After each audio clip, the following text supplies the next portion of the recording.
in the glittering heart of Chicago's most elite hotel. A woman in a stained apron scrubbed dishes like she had no identity, no past, and no future, to everyone around her. She was invisible, just another exhausted kitchen worker swallowed by steam, noise, and humiliation. But what none of them knew was that the hotel she was cleaning did not belong to them. It belonged to her, and the man who was about to walk through those grand golden doors was not just any powerful guest, he was her husband, the billionaire owner of the entire sovereign empire. What started as a routine night of cruelty, mocking smiles, and silent suffering was about to collapse into something no one in that ballroom was prepared for. Because tonight, the woman they treated like nothing would be revealed as everything they feared losing, and the truth had already entered the building. The stainless steel kitchen of the sovereign hotel was alive with chaos, boiling water, clattering pans, and the sharp commands of supervisors who spoke like every worker was replaceable. Aria Evans stood at the sink, hands submerged in burning hot water, scrubbing crystal plates that had been used by Chicago's richest elite. Her face stayed calm, almost unreadable, but her eyes carried something heavier: memory, endurance, and silence shaped by years of survival. No one here looked at her twice. They never did, except Chloe Rivers. Chloe worked at the dessert counter nearby, carefully arranging delicate pastries like they were pieces of art meant to distract her from the cruelty around her. She leaned slightly closer, lowering her voice. "They always act like this," Chloe whispered. "Don't take it personally. The supervisors love breaking new people." Aria didn't look up. "I'm not new," she said quietly. Chloe frowned. "Then why haven't I seen you before?" Before Aria could answer, the kitchen door swung open violently. Lauren Kane entered like she owned the building itself. Perfectly styled hair, expensive heels, tablet in one hand, phone in the other, voice sharp enough to cut through steel. "No, I don't care." She snapped into her phone. "The floral arrangements go on the central stage, not the side tables. If I have to fix everything myself again," I swear. She stopped mid-sentence. Her eyes landed on Aria. The entire kitchen atmosphere shifted. Lauren's expression changed slowly: recognition, satisfaction, and something darker. "Oh," she whispered. "So it's true." Fiona Blake, the hotel manager, stepped in behind her. "Lauren, you shouldn't be here. Guests are arriving. I know exactly where I am." Lauren interrupted coldly, never taking her eyes off Aria. "I just needed confirmation," Aria continued, scrubbing. Lauren walked closer. "You really did fall, didn't you?" she said softly. "From high society conversations to dishwater." Aria finally looked up. "I'm working," she said evenly, "just like everyone else."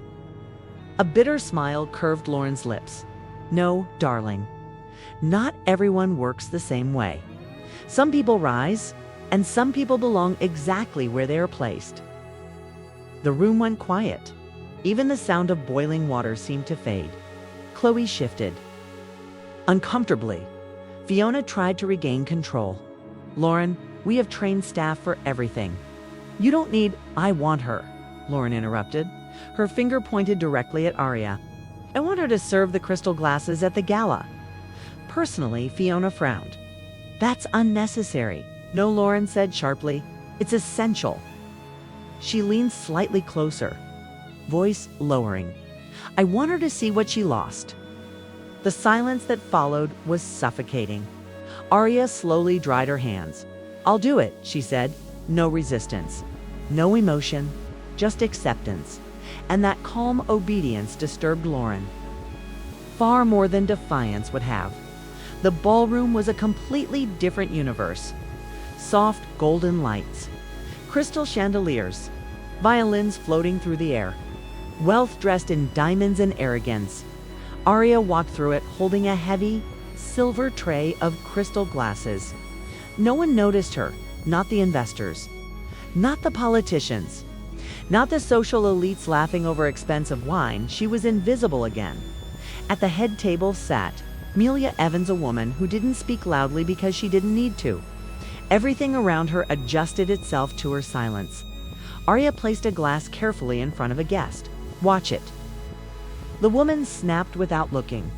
"That costs more than you earn in months." A few laughs followed. Arya didn't react. She moved on. But then, Nat, the center table. Amelia looked up, her eyes locked onto Arya. For half a second, something broke through her. Expression, recognition, then it disappeared. Like it was never there. Arya turned away before anyone could notice. On the stage, Lauren stepped forward with a microphone. "Welcome, everyone, to the annual Rebirth Gala," she announced brightly.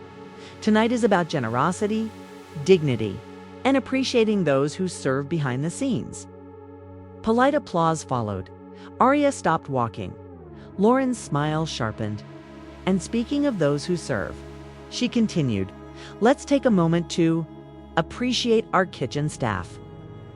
The applause turned awkward, especially those who understand their place in life. The words were smooth, but the meaning was poison. Chloe appeared beside Arya. "Don't listen to her," she whispered. "Please." Arya didn't move, because at that exact moment, the grand ballroom doors opened.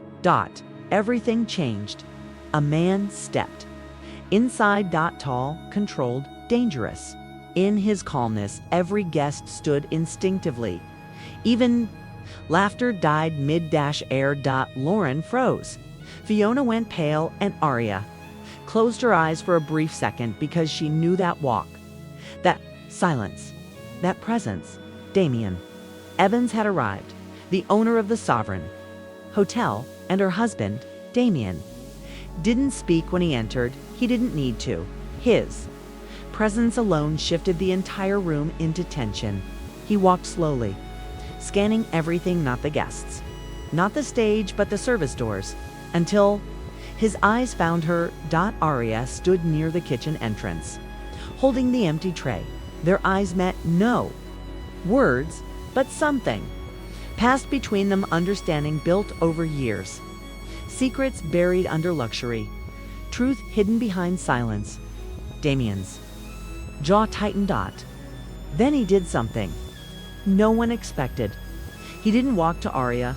He walked to the main table. Straight to Amelia. "Mother," he said calmly. The word alone made the table stiffen. Amelia looked up. Slowly. "You're late." "I'm exactly on time," Damien replied.